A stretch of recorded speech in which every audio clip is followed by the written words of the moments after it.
Welcome to the Entrepreneur podcast. I'm your host, Christian, aka Love Pixel. And in each episode, we sit down with spiritual entrepreneurs sharing their knowledge, wisdom, and tools on their path to authentic success. Let's dive in. Yay! Welcome back to another episode with the Successful Spiritualpreneur podcast. Today, super excited to have a very special guest for you guys. Her name is Luna Hart, and her website is heartofhealth.com.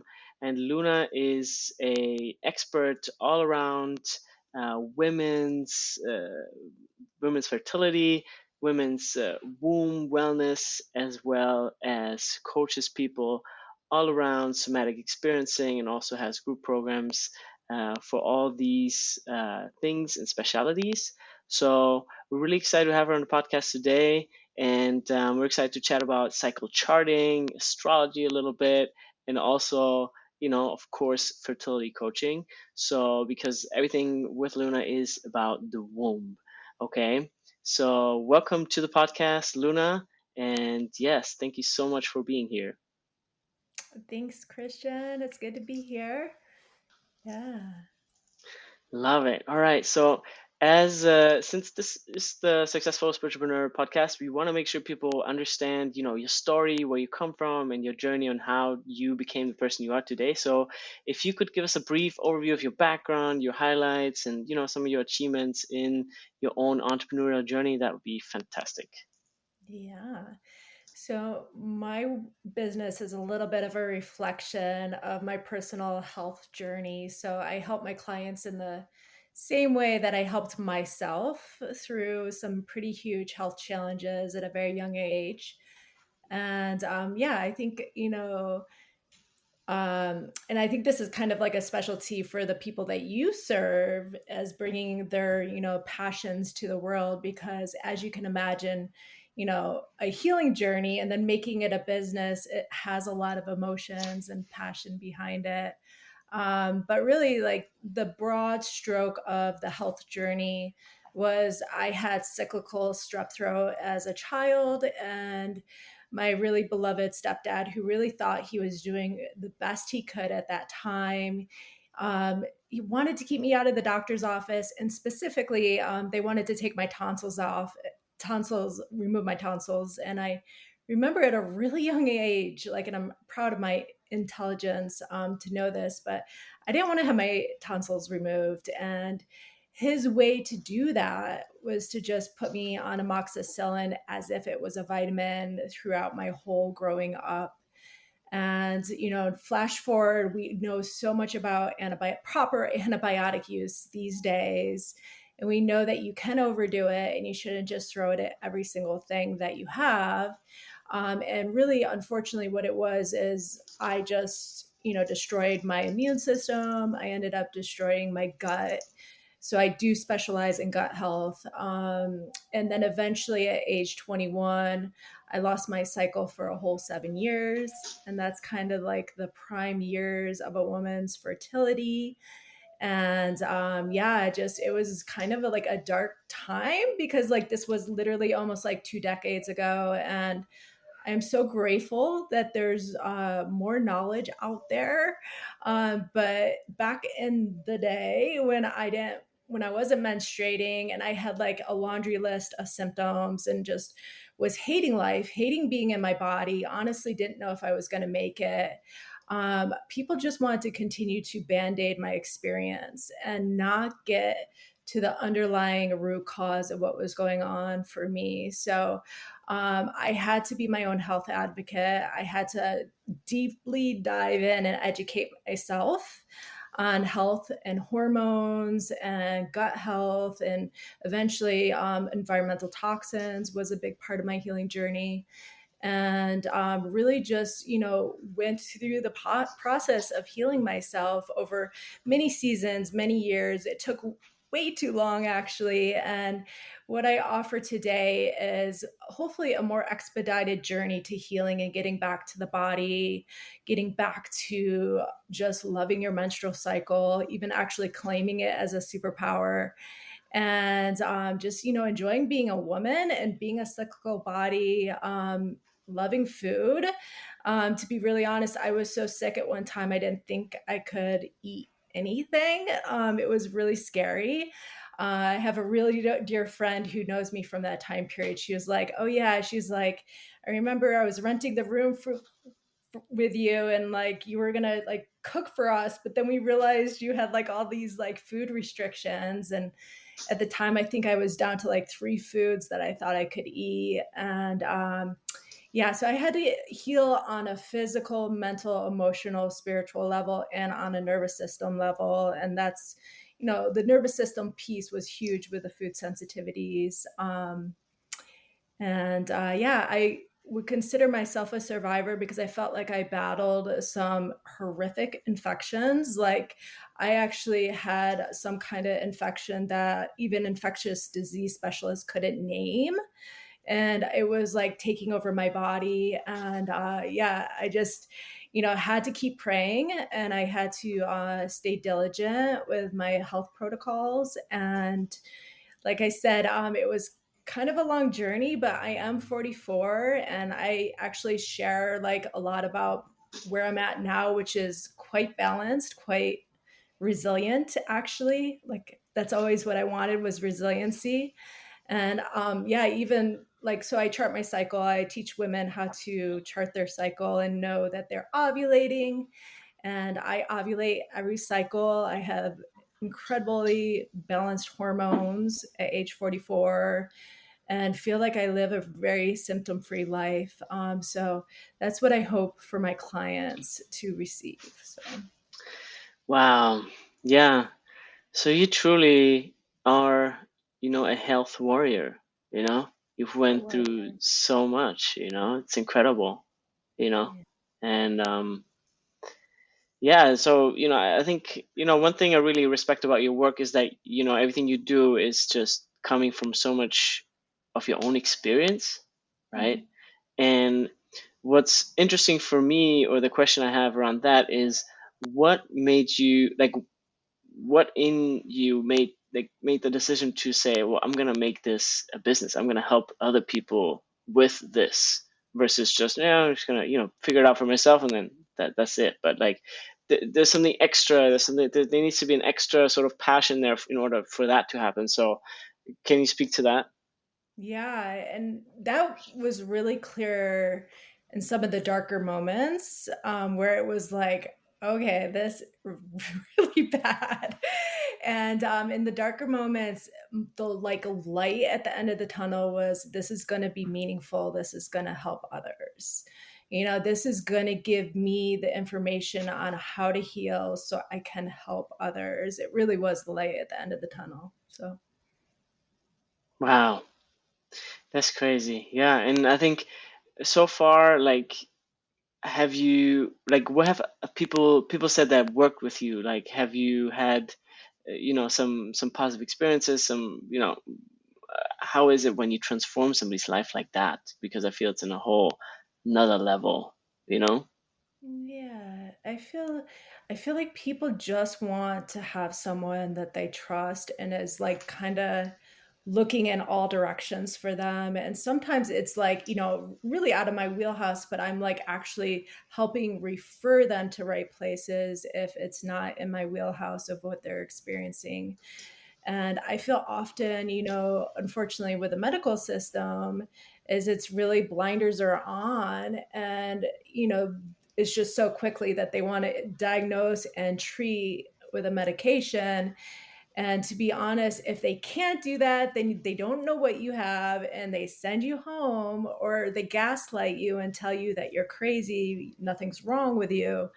So I give a lot of compassion and empathy to my clients because I've been there, and Mm, I can be like, okay, I understand you're feeling this way, and can help them navigate. And really, I think a big part of my job too is getting people to trust themselves and trust their bodies again and trust their intuition.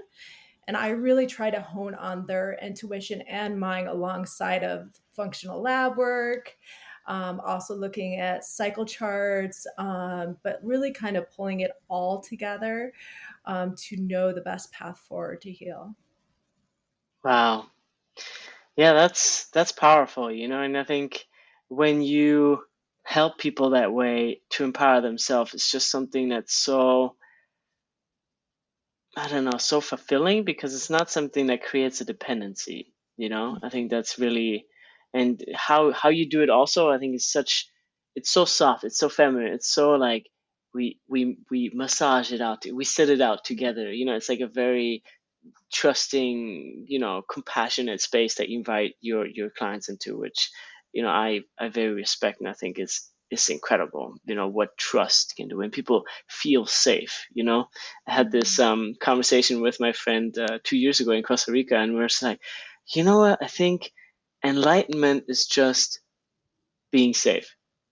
Mm. Gosh, that's true. Because Yeah. when you feel safe, like wherever in your life you are, whether you're a billionaire or you're just starting out or whatever you are, like when you feel safe, you can take the next step, whatever that next step is for you. So I think the fact that you provide that space for, the people you work with is like crucial. So I want to Mm. honor you for that. I think it's very, very, very beautiful. Mm. Thank you. So, my next question would be like, how long have you had your online presence, and when did you decide to create a website or a landing page for yourself? Like, when did that all start? Yeah, it was 2015, and I created my website on Squarespace with a friend in a coffee shop because we didn't have good internet where I was living.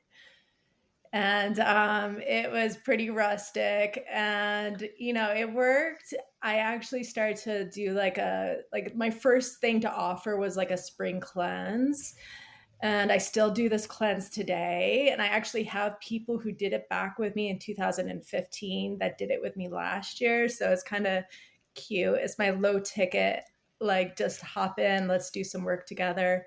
But yeah, so that worked and it was functioning. People bought things, the opt-in didn't work. It was like really, really, things worked and some things didn't work. But in some ways, I was proud because it was like, kind of like, okay, let's just get this off the ground and start offering something. And then I did do some deeper training in 2019. That's when I became a functional health practitioner and learned how to read functional lab work. And that's where like my business went from the back burner to the front burner, and like everything else dissipated that I was doing. And that's where I started to get really annoyed with my website and just be like, like not super proud of this. And it's interesting. I'll be honest. I worked with a couple business coaches that they were like, whatever, websites don't matter. And I have to disagree, Christian. Like, I feel like such a huge up leveling in my business since I redesigned everything with Love Pixel, to be honest. Like, it really catapulted my business in such a big way. So, and that was, I guess, beginning of last year that we did that a year ago. So, Yeah, beautiful. I'm really happy to hear that. And I think just like anything in life, it's just energetics, right? And I mhm. think a website, oftentimes when we create that with, our clients, it's just such a rebirth and such a big energetic overhaul when you kind of like when you're ready to like invest yourself in that way, you just like, yeah, something's telling me I need to have something solid, something that really, yeah, so it's that own self reflection of your energy that's becoming now a digital manifestation of you, which is your website, right? And you're just like, yeah, I'm ready for something solid. And then usually it's just like whoosh, so many new pathways open up. So that's really cool to hear. Thank you. Mhm. And I had another question about your website, online presence, and brand. Like, when was the first time you started thinking about a brand? Like I want to actually have these colors and these fonts. Like, was that something with the Squarespace site already that was just like, yeah, for sure, these colors and these fonts? It was just, you know what, black and white. I'm starting with black and white and some pictures, and then later down the road, I was like, no, you know what? I think it needs to be more branded, everything differently positioned. Think I did a logo, yeah, in 2019. So that was kind of when I was doing the additional training. So I just finally had like more of an official logo that I just plopped on the website. But the overall website did not have branding. Of course, it had like a storyline and stuff like that, but it didn't have the feel of like a continuity throughout the website.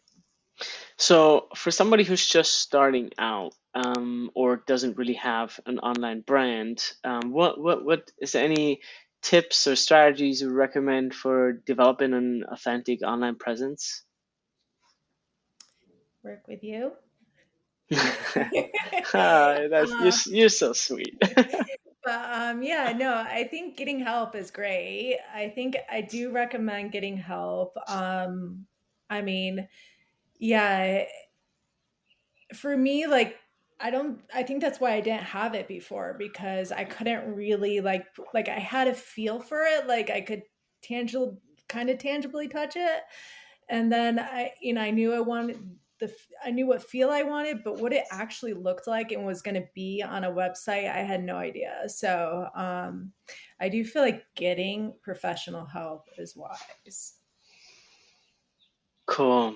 Okay. And what, like, how do you think, like, is it like from, a scale from 1 to 10, how important do you think a website is in somebody's business? Whether they're starting out, I mean, of course, for people who are established, that's clear. But when you start out, you think, should people first kind of like build traffic in an audience, or first kind of have a website? Or what's your take on that?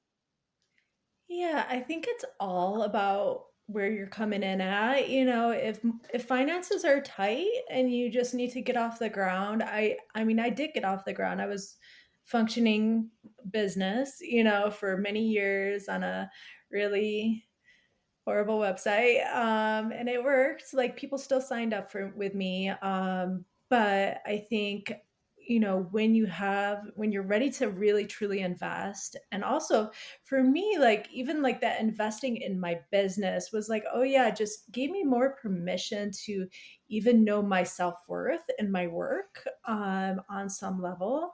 So like even like notice myself feeling more comfortable raising my prices, which so with healthcare, I do have this edge of like, this should be free for everyone, but like it just gave me more permission knowing the quality of work that I was providing. Um, and yeah, it gave me a sense of confidence for sure. So I would say when people are ready to, take it to that next level, like the website is so important. I feel so. Yeah. Yeah, it feels like an important energetic milestone again, just like, kind of tying into the last question. It's like it's that energetic milestone that kind of like manifests it more. Um, so let's talk a little bit about your offerings. How many offerings do you currently kind of like roughly have, and um, what are the kind of like different price points with these things, just so people can get an idea of like, well, you've been in business now for 8 years. Is that correct? I consider like since it was on the front burners, kind of more the like true start, and that was 2019, and that's when I became a functional health practitioner. So Got it. So like Heart of Health four, has been around five since years. 2015, but yeah. Got it. So let's say 4 or 5 years since you've been taking it serious, so to say. What are the offer suites, the kind of like value ladder, if you will, that you can take people through, if they're willing to invest in themselves and explore your services. Yeah. Well, I like to do a couple low ticket things throughout the year. So I do like a spring cleanse that's $33, just to get people engaging with me, getting great results. It's kind of also like a place of community service. So I love doing that. And then I usually, and probably this fall, will do like even another group that's like kind of a medium ticket group program. I haven't set the price for that yet, but it will include some lab work, in a group container. And then, I did just complete like an evergreen learn to track your cycle, 6 modules, and that's going to be just I'm just launching that, so that feels really good. That's like $111 6 module learn to track your cycle educational program. And then I have my core of my work, which is my one-on-one work, and I work with people everywhere from 3 months to a year. And I think my prices are probably still really crazy, crazy low comparative to people doing something similar. And I do have like a kind of a range. And some of the packages include lab work and programs and um, welcome gifts. So it's like it's not all like, there's different things in each package, so it's hard to itemize that. But I would say I'm spanning everywhere from 1,000 to 6,000 per one-on-one package at this point. Got it. Okay, great. And let's talk a little bit about tools and platforms and technologies that you use to kind of facilitate that in your business. And so let's talk about the platform that you use for for your website first, and then we can go into like email marketing and other online course and platforms that you use. Yeah, so WordPress for the website, and yeah, I'm starting to find my way around, so that's good. And then for my client management system is Keep, which is can be a little challenging. I don't highly recommend it, but at this point, it's so a part of me that I'm not going to personally change. And I think obviously I don't really know what this is going to grow into, so I'm kind of glad there's room to grow with a system like that. Um, and then I use Biocanic. Have you ever heard of Biocanic? No. I think it's more in my zone. It's for practitioners like me, but it's my outward facing system, which house like all my clients' lab work. It itemizes their labs and like summarizes the findings. It also is the place where I make supplement recommendations and protocols, and it's also where I can move the programs. So, like the fertility awareness masterclass, the cycle charting program is all on there. So, yeah, and it houses like my questionnaires and all sorts of things like that. Cool. I like that. Yeah, I think Yeah. sounds like that's really good for, the wellness health, practitioner niche. That's really cool. I've Yeah. never heard of that.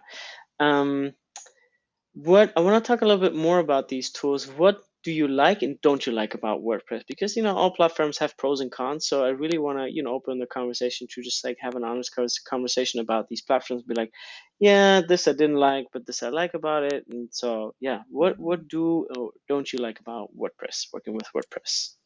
I haven't done too much, to be honest. I mean, I've had my website for just a year. I'm just actually starting to put the program on there and also get my cleanse up. But and then the most that I do is right now is just uploading blogs. And the thing with the blogs that I find just a little tricky is like it doesn't give you much room to like center some of the text and maybe use a different font or a different color. And maybe you can, but I find it like really challenging. Just even the blog uploading, I had more options even in Squarespace to just kind of make it look pretty. So that's maybe just because I don't know how to use it quite well. So that's really all. I wouldn't say I'm a WordPress. Like I could use support still. So yeah. Cool. And what do you think about Keep? What do you like or don't you like about Keep? Well, the greatest thing I like about Keep is it was really handed down to me from one of my business teachers who's also another practitioner. And I feel grateful that I'm kind of like, I get their support. I do pay for it, but like I get constant like check-ins and like ways to optimize my system. And thank goodness they're like staying on the pulse of all the changes. So I would say Keep on my own would have been a total disaster. The reason why Keep is successful for me is because I have a community backing me with Keep, and we're all doing the same thing. So together we're figuring out how to use the system the best for our businesses. Got it. Yeah, so here, note maybe at this on this point to wherever you're struggling within your business, maybe try to join a Facebook group, or even, maybe sometimes, the platforms themselves have some sort of community platform, but a lot of times it helps to join those, Facebook groups or communities to kind of figure out your little problems. So that's really cool. And as the next questions, I wanted to ask a little bit more about, how you manage to kind of like what makes you successful in your business, right? Like, why do you think your business is successful? Did you grow an audience? Um, did you grow an email list, or what do you think made you successful over the years? Uh, Really amazing referrals. I owe my whole business to referrals, and yeah, I do take good care of my referral partners, offering commission.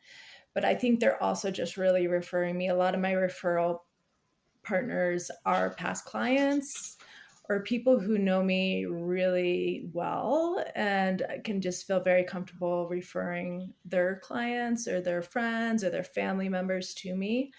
So yeah, I would say 95% of my business is just a really strong referral base. Great. Yeah, and that's the best type of, customers, because they come with such a high level of trust. So it's really great to have that. Mhm. Perfect. And in terms of social media, are you very active on social, or just, maybe not very active? What's your, social landscape look like? Yeah, I mean, I'm not crazy, but like I do post like 5 times a week. And That's pretty crazy. oh, is that pretty crazy? Okay. Like I know people who do 2 times a day, and like so I'm like, and I'll take time off. But yeah, and I do get some people through Instagram at this point too. I really love Instagram more, but I also post on Facebook. I don't feel like I'm as engaged on Facebook. Um, yeah, I have a LinkedIn profile that I don't really use. But like Instagram, I get on at least like during the weekdays every day. Cool. And what type of content do you post on there?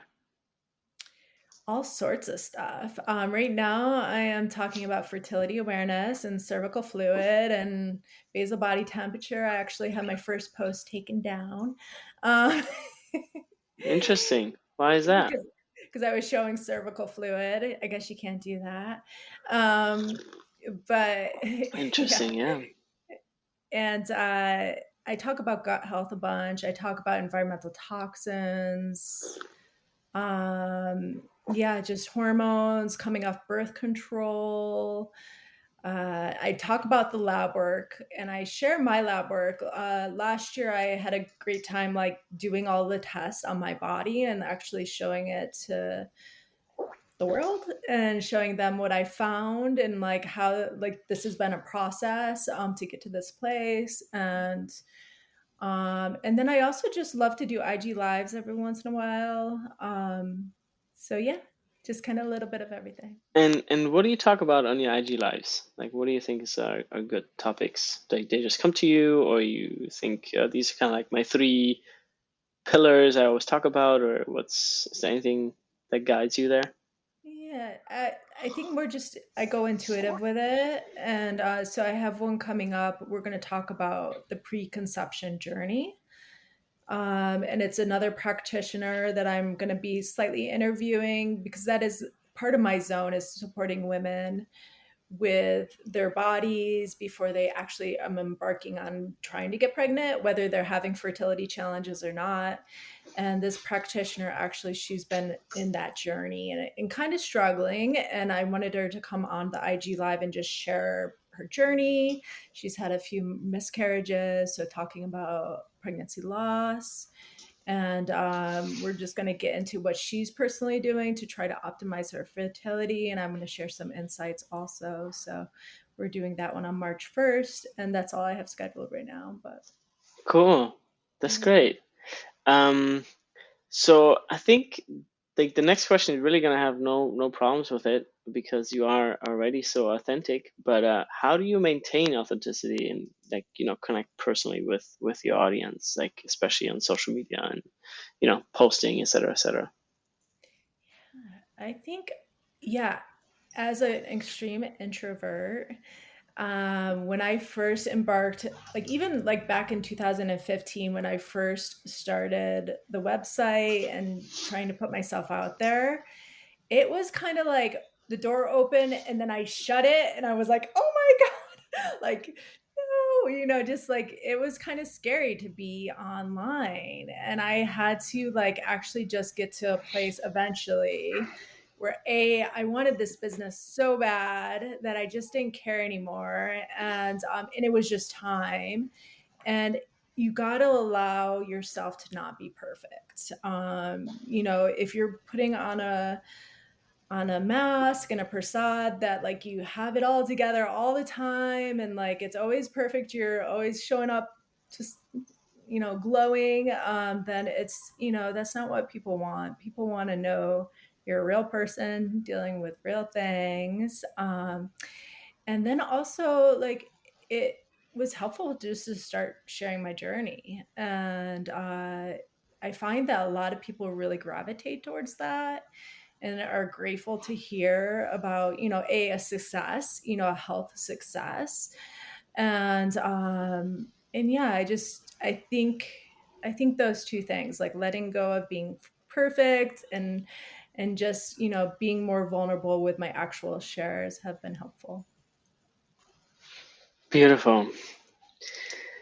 Okay, yeah. I mean, I'm also, in the process of, building my personal brand apart from my agency, of course. And I see how sometimes when you get in this mode of like, oh, I have to create content now, it's like kind of like it's sometimes annoying. But then again, if you just don't do it, then you just don't do it.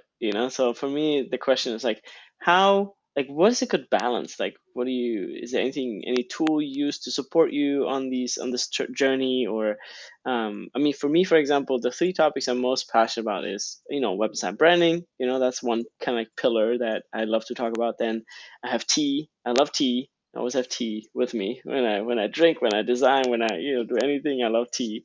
And then number three is spirituality. That's why spiritualpreneur podcast. Um, but yeah, like what do you suggest for like what could be a cool how can you be consistent with content without getting it too scripted or too like you know how do you keep Yeah. the excitement in the content? I guess a good question. Well, I have to just plug Laura Dawn a little bit. I mean, her program was really amazing. I felt like that helped a lot. Like, I think sometimes, obviously, getting a business coach that's also a visionary can be really supportive for you to just kind of dust off whatever you're holding, and just reminding yourself what you're doing and why you're doing it. Um, Microdosing has been really helpful. I have a microdosing practice, especially if I am going to write content. Sometimes that is a really good time for me to hone in and use some plant allies. Um, and then just having space. Obviously, like I think these things of being creative don't happen if we're constantly in the go go go mode.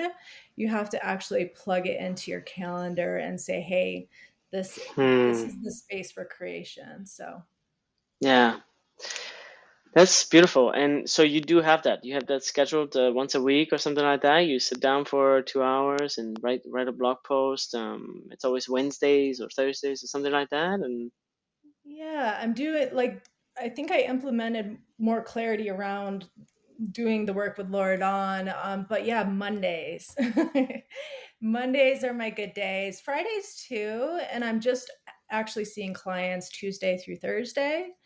So I just kind of like create more space for writing and then also admin work on Mondays and then a little bit on Fridays. So Cool.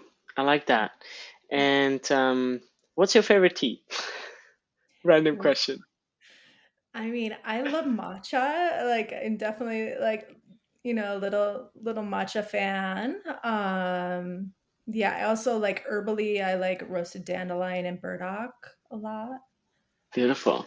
Yeah. What's your favorite Those tea? those are great choices. My all-time favorite tea is Japanese Fukamushi Sencha. So it's a deep steamed Japanese green tea, basically. So it tastes very, very vegetable, very green, very grassy. I love that kind of like Mm, freshness of the green tea. Yeah, amazing. I know. Um, It's exciting. Um, so okay, cool. And with the matcha, I want to say that one secret tip or trick with the matcha I always do is like I put my milk or whatever I use with the matcha. If you not drinking it pure, I always put that in a frother, mm-hmm. right? And I also like on the bottom, I put a little bit of water with the matcha. Then I, press the frother, um, and then it just mixes it really good because you can do it with the whisk, right? With the bamboo whisk, which works. Um, but the frother works amazing. No clumps, and then you put the milk on top. Boom, amazing. I'll try that. So maybe if you have a frother, try that. If you don't have a frother, get a frother. Changed my life. Like I Okay. put all kinds of stuff in the frother. I put like vanilla pudding sometimes to just like make the powder in there with the liquid. I mean, I put everything in the frother.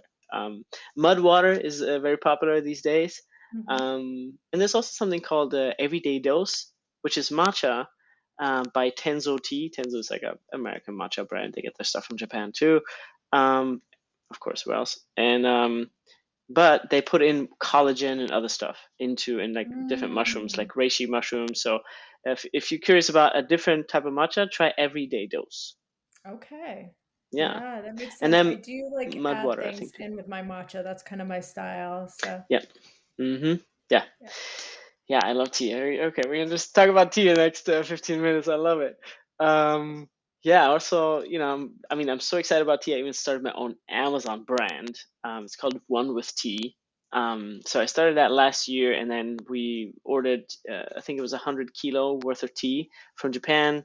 Japanese sencha fukamushi, which is my favorite. Just like start with one product, kind of make that big, and then see where that leads. And they actually took it down because I had in the description saying can prevent cancer. So Amazon took down the product, and now I had to restart again, new SKU, Amazon number, blah blah blah. The whole shebang.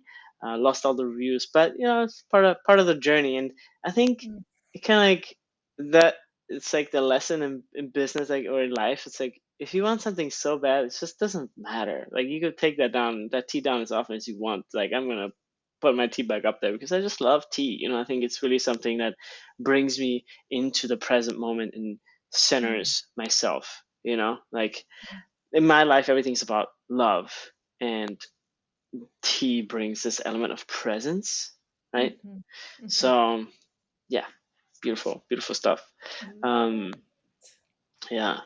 Um, Okay, cool. So, for the last couple minutes that we have here for our podcast, I would love to know any type of, you know, work-life balance tips and tricks, routines, hacks, some herbs, some, secret this, secret that you take, maybe some supplements, anything that you have cooking over there.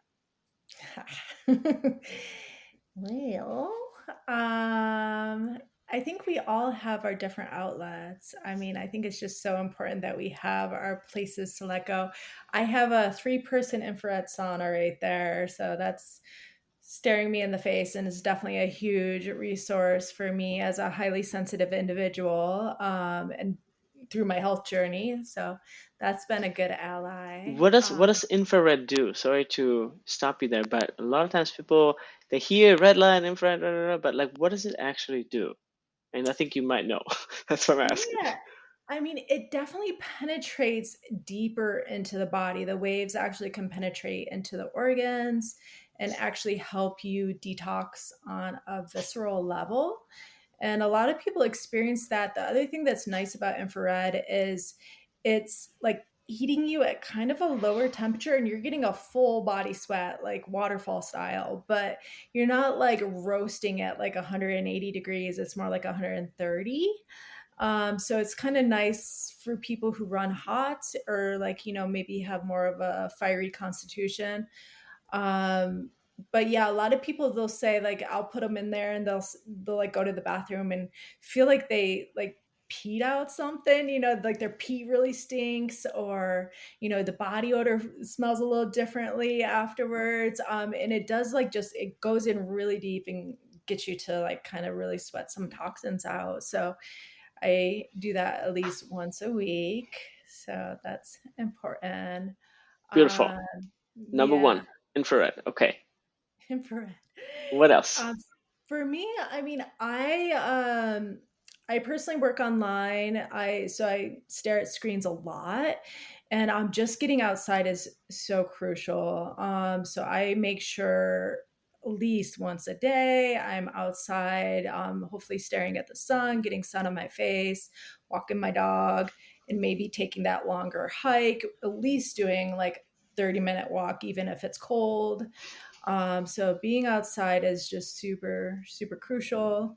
Um, and then along that same lines, I think also getting offline and being with people. So, I'm happy that I do have some work that I participate in that's, more in person work. And then, also just going out, dancing, or going to my Pilates classes, just going out and being with people, doing things active with people seem to be important balance. For being an online entrepreneur. Beautiful. Um, let's talk about a question that just came through, and that is, what is a good substitute for coffee? Like, I mean, other than tea, obviously. Is there any like herbal things that you recommend, like other than green and black tea, because obviously those are very caffeinated. But what is a good substitute for coffee if somebody's looking to maybe substitute 1 cup a day or something like that? What's something that could be good? Yeah, I think a lot of people are using caffeine because their adrenals are fried. So, as a functional health practitioner, it's always getting to the root cause, which is really assessing the amount of stress you have currently in your life and realizing that you do have a capacity. You can only take on a certain amount of stress before you need to move into that more parasympathetic and allow your body to integrate and rest and restore and regenerate. So I would just, that is number one always, is assessing stress. And then sometimes it is just improving your energy and which is a hormone. Called cortisol. And it's like really the minute we wake up, cortisol is supposed to be rising in the day and then cruising down and decreasing into the night. And so, how to improve cortisol during the day is getting that movement and sun in the morning. I've had clients who had like cortisol that was like just flat, like they weren't having an awakening response, we call it. And just by including movement and sunlight on the skin in the morning, they were able to improve their adrenals and their cortisol production. And then similar, it's like you have to also improve that ability to wind down into the evening and getting off the screens, getting off the blue lights, allowing the house to dim and allowing yourself to rest more when it's dark outside. So I think just actually that there's a really great adaptogens like ashwagandha and stuff like that, but really just improving your adrenals by addressing stress and improving your just natural energy production in the day. So, Beautiful. Yeah, I think that's very helpful. Even I have tested myself, and my adrenals are definitely like fatigued for sure. mhm. Um, so that's super helpful. I appreciate that, and yeah, that's super helpful advice. Okay, so for the last couple of minutes of this podcast, I'd love to get your opinion on what's your future vision with your business? Is there anything new you're thinking of starting? uh, Anything you see in the coaching industry or in the wellness industry that you see is kind of like up and coming for people to kind of like, somebody wants to stay on the trend, so to say. And yeah, what are you looking to call in for yourself? Yeah, and if I was just gonna like just think big, would be, I've had a retreat vision since I was in high school. And it's like evolved. Like I had it when I was in college, and then like, even lived on 150 acres where I actually actualized a retreat for a period of time in Northern California, and was actually assisting people in like deep dive cleanses. Like I would consider the cleanses that I was providing were quite heroic cleanses, where people would stay with me for 7 days. And it was just a good taste of that. I have a natural like hostess in me. And I also think, just really honestly, with the rapid movement of I just do wonder what online presence is going to be. I saw a local practitioner here share a cloned image of himself talking. It was an AI generated, somebody generated an image of him talking, and it looked just like him. It was a little glitchy, like you could tell that it was a robot, like a image, but like it's kind of like, there's going to be a moment when we're, on social media, and we're going to be like, is this Luna or is this AI, So I think at a certain point, I think the in-person engagements and retreat style settings are going to be the most crucial to be in. So that's hopefully like the bigger vision for the future. Yeah. Yeah, and that's also the purpose of this podcast is like to be hang out with people.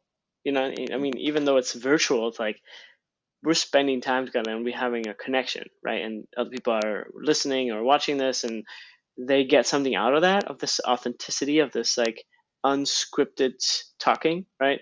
Mhm. Um, so it's a fascinating field. Like we use a lot of AI in our agency, especially ChatGPT for copywriting, et cetera, et cetera. We always refine it, obviously, with somebody else's or that person's essence. Um, but for sure, I think in 5 years we're gonna have a lot of AI avatars talking to us online, and yeah, it's just crazy because they're going to be very perfect and they know exactly what to do, and it's good, but like at some point there's like a disconnect. It's like, wow, how can you be so perfect? But then you're like, it's going to be very interesting, like to see the socio political changes that come with AI. Very, very interesting. The interesting thing with that practitioner that I was telling you about is the AI was saying things that weren't true. So that Hmm. was like the edge. It's like not only like is it generating like something that looked just like him speaking, but it was saying things that he would never say, like that were not true. So that's a little edgy. But we'll get through it. We'll figure our ways out. And yeah, just remembering human connection is important. Yeah, yeah, absolutely. So last question.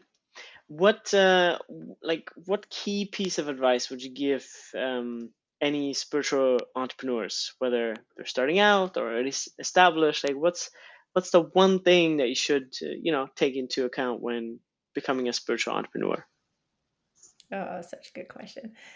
I would just say that it's not going to be easy necessarily. I mean, creating the business of your dreams, you have to face all the parts of yourself that you doubt, any places that are holding you back.